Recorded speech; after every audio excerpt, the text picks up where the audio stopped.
I went from a Range Rover to this, which was a hard move. I won't lie. When they say that when you have a Range Rover, you never want to go back, it's true, but it got too much. Too much in what? The whole thing of, oh, they're not reliable. I had it for the first year and spent a decent amount on it and was like, oh, okay, that's fine, it will fix it. No. So Stuff just kept coming up. You just lost the will to live with it. Yeah, and I Your heater and aircon didn't work for a full year. Yeah.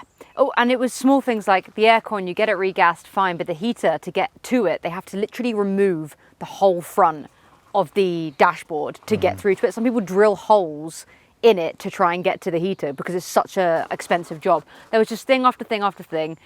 So I got another car that's going to have thing after thing after thing. Do you reckon? I think so. I think I've got a very good one for the price though, which means the investing in it will feel okay. So how did you get this for $3,500 then? There was some issues that got it down. Yeah. What was wrong with it? I think the situation with the guy selling it was he just wanted it gone. Yeah. So I could always get a deal. However, there are small things like parking sensors don't work, rear fog light is broken, the central locking. But I've looked into it and I think it's just an antenna at the back, which won't be too expensive. So just small things here and there. So I was able to get the price down quite significantly. So value for money, I think it's insane. Like the way it drives, the power it's got, it feels pretty luxurious. Like I thought I was gonna miss that with the Range Rover because the Range Rover feels classy. It feels like very luxurious, but so does this, which I was surprised at because I haven't had a BMW. Well, I had a Z4 5 years ago. And I didn't think I'd go back to BMW. But this, I'm a big fan so far. Let's go for a drive. Sure. Don't look at that. Why? They're just a minor thing. You would not believe how hard it is to get one of them. I finally found one, it hasn't arrived yet, in the right colour, because all the ones I've ordered from China are like a different black. Yeah, like matte. And it looks so shit. Yeah. So I went all nerdy and found a guy that can match the paint with it. Yeah. 20 quid for that little bit of plastic. 20 quid. It's not bad though, because Yeah, but when I've you're already selling... spent 20 quid on rubbish ones. When you're selling a car and you see this, then you are going to be like, no, I don't want it. I think that it hasn't been well looked after. But actually, if you look at the bigger picture and what is actually wrong with it, it's all cosmetic. Yeah, plus the interior is immaculate, which in my opinion shows more about the person that's had it than anything else, because if you've had kids, you've had dogs, and you've just like dragged stuff around it, the leather's going to be shit. But the interior is actually pretty immaculate. I actually think also, when you are shopping for a car that is a 4.8 litre V8, people don't skimp on the running costs because they already knew what the running costs were going to be before they bought it. Therefore, they knew they're going to have to spend money on this car. It's actually the like 2 litre, 3 litre diesels that you really want to watch in terms of people cheaping out on them. Yeah, this is not a yummy mummy car. And it can look like one. The other one we looked at in grey kind of looked more like it. I don't know why, this looks a bit more sporty, but it's not a yummy mummy car. So the people that own them know about the car and look after them. Unlike the Range Rover, where people buy them because they're cheap and they want to own a Range Rover, they don't look after them, and then they get this label that they're unreliable, and it's just because no one knows how to look after them because they wanted a Range Rover. Whereas this, it's a bit more of a nerdy car, I'd say. All right, start it up and give us some revs. This is when it goes into limp mode like a proper BMW.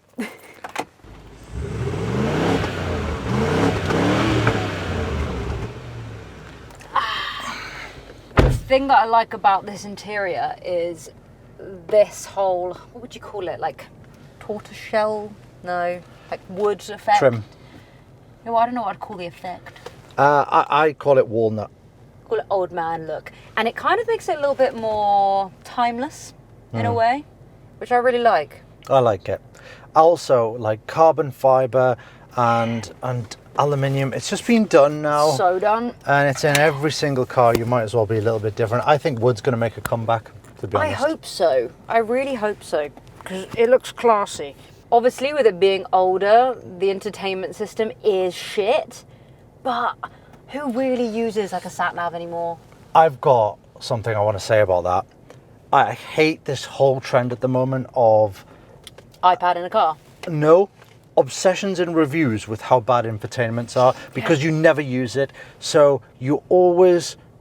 as soon as you get in a car, as long as it has auxiliary and it has Bluetooth for the audio, you stick your phone there, or you can always just get one of those Apple CarPlay things, and you never use anything else on it. Yeah. It doesn't matter what the maps is like. It doesn't matter what the in-car servicing thing is like. It doesn't matter. You touch it probably 3 times a year. So I don't understand why these reviews are just obsessing over like infotainment. It doesn't matter as long as it's got some kind of place for your phone.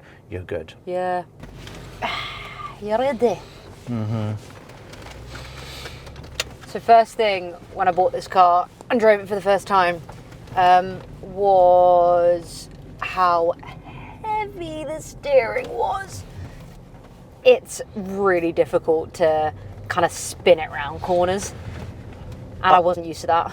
I want to say this is peak BMW era, in my opinion. So they did the E90 M3 with, this is the last generation that had hydraulic steering, which is what made me think of it, because this is hydraulic, not electric, and it gives you so much more feel.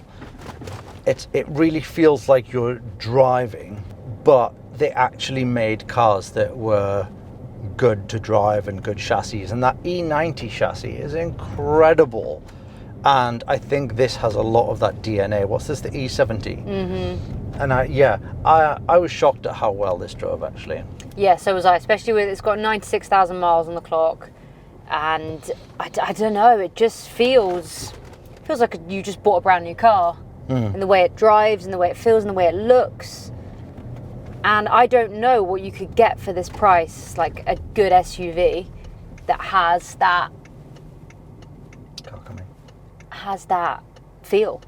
I'm very hot on buying simple, naturally aspirated engines as well. I don't like we lost the L322 Range Rover to a blown turbo. Yeah. And I just think these like turbocharged forced induction cars are too complicated. They're trying too hard to meet those MPG and emission standards, and it ends up just making the car unreliable because there's too much going on. Whereas this 4.8 litre naturally aspirated car is a lot more reliable. There are a few things that you do have to watch for. So when you're looking for these cars, for one of these cars, have a look for any kind of oil leakage on the cam covers. So have a look if there's any oil at the top of the engine, and if there's any oil potentially on the under tray, then that's going to be a sign that the cam covers need doing. To be honest, even if they need doing, it's not the end of the world. Not for how much you can pick these up for. I would just say that it's a negotiation point if it clearly hasn't been done or it looks like it needs doing. Another thing that's worth thinking about is, can you justify the costs of the vehicle tax and the insurance? So I've seen quite a lot of people that actually can't even get these insured if they're in London. Yeah, I saw a guy that was my age, so 26, had 4 years no claims, living in London. He couldn't get insured on one, which is mind-blowing. I pay 80 quid a month for this, which is pretty steep. The Range Rover was 110, which is mad as well. Like, I don't live in a big city. And you're paying vehicle tax on it. It's in the highest bracket. What is that, like 700 a year? So you've got to think about those costs as well. Like, can you justify that? In my opinion, yes, because what else are you going to do? Are you going to finance a brand new SUV? Are you going to get a really boring one with no power? Like, I listen to that. That sounds so good. I don't know if the camera will pick it up, but no, it does. Maybe not. It sounds it's so good. classy. Yeah. Like, I put a video on my story, and Taylor, people might know him from AutoAlex's videos. I bought the Range Rover off him, actually. He immediately was like, wow, the sound of that V8. And it's like, most people will just see this car and think it's a mum car, like you drop your kids off at school, but if you know your cars, you're like, nice. That sounds very good. Should I put it in sport mode? Go on then, stick in sport. So this car doesn't have the paddles. No. It's just sport mode, and you can have manual through the gear stick. Woohoo! It is a ZF box, and it is incredibly smooth. It's smoother than my Jag. I haven't even got a gearbox service done on it yet either. No. Which I definitely will, because I haven't seen it being done on the car yet. But it's so smooth. Yeah, it is. Only thing that isn't smooth is the actual ride, like the suspension. In my opinion, these cars aren't great in the countryside. I mean, I came from the Range Rover, which is pretty soft, like it felt quite bouncy. This feels heavy, it feels hard. You feel every bump in the road. and living in the countryside, it's not ideal. I would say it's actually at its best in towns, like going between towns where you can just bomb it between, hit a roundabout and then just cruise. But I don't hate it in the countryside. Like, it's not uncomfortable. The ride is still pretty nice. Ooh, that leaf almost smacked me in the face.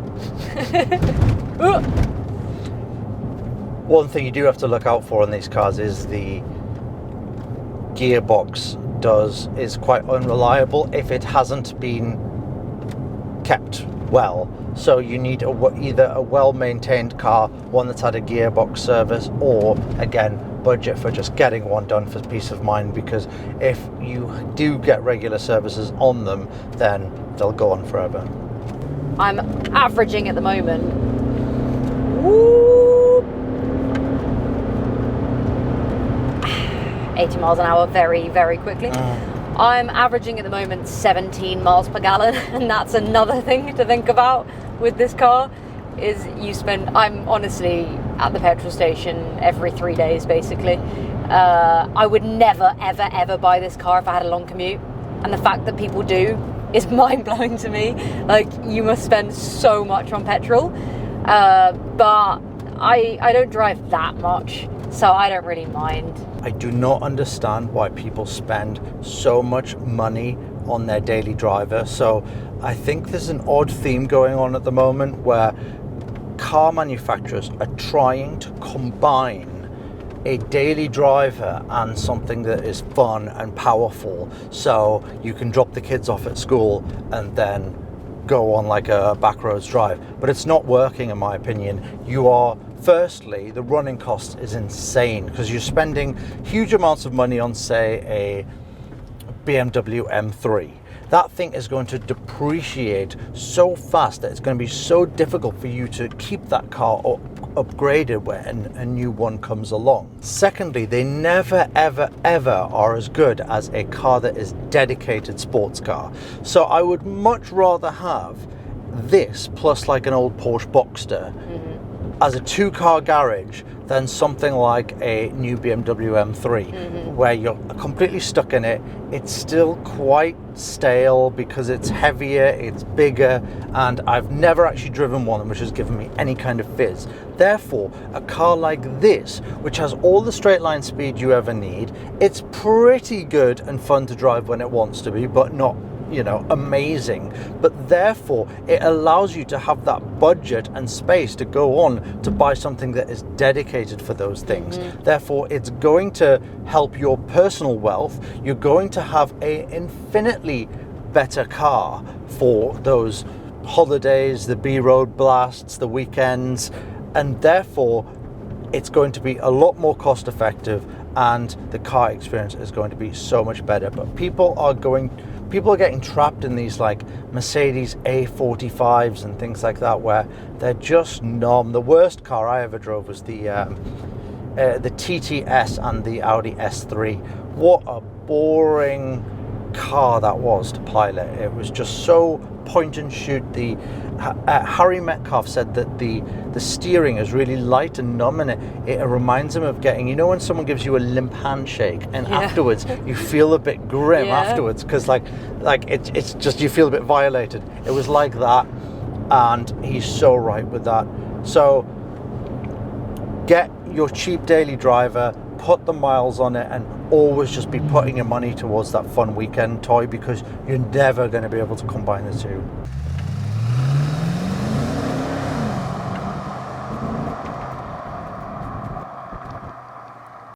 I love how punchy it is.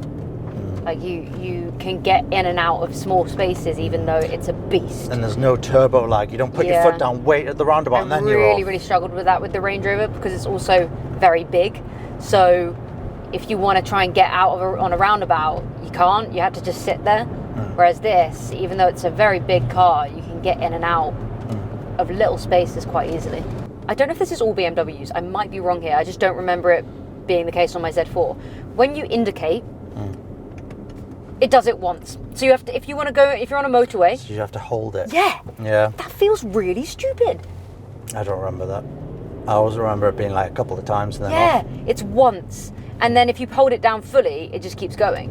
Do you have that thing as well with the wipers where there's not really a speed for like I drizzling worked range? it out and I felt very thick. Yeah. There's an automatic button. Oh. And that's what fixes it. The automatic works. Mine didn't have auto yeah. wipers. So the wipers are either all or nothing, except if you click automatic.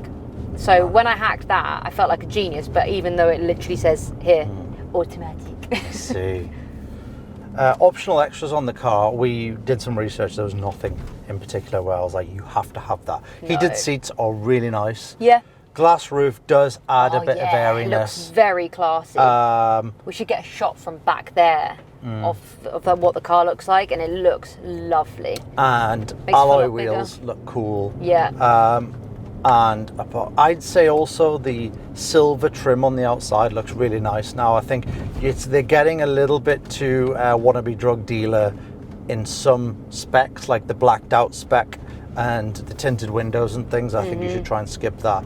I think otherwise you just end up looking like a Romanian drug dealer, really. So apart from that, I wouldn't worry too much. I've heard about the upgraded sound systems. Some of them have massage seats, cooled seats. Cooled seats are never as good as what you're hoping them to be anyway in a car. It's got good aircon. Why do you need that? Yeah. Radar guided cruise control, lovely idea until you get insanely bored and then decide that you want to go a bit faster. It's just a bit of a nightmare as well. I've had a few cars with it on and never used it as much as I thought it was going to be. So Also, there is an M version of this, right? no. There's So a sport version. no. Is there not? This is it. So this is the last car before they started bringing out the X5M. Oh, you might be right. There might be an X5M. Yeah, I think there is, and I think the grey one that we saw was. No, it wasn't. Was That it the not? same as this, yeah. Was it? Yeah. Oh, do you mean just you don't have the M pack? Yes, it might. Yes. You don't have the M pack, yeah. So, but It's not really much. It's just extra, is it? No, it's not much extra, and also. I see. So they hadn't brought out yet, like M versions of cars. Yeah. I see. And yeah, but this is quite bumpy suspension still, so I'm surprised Yeah. this isn't the M suspension. But no, you don't have like the M steering wheel and the kick plates and things like that. But that's just for losers, so that they can show other people that they have a little badge. Yeah, it is. Yeah. And the M badge is starting to lose its kind of exclusiveness anyway, Yeah, it with is. what they're slapping it on everything now.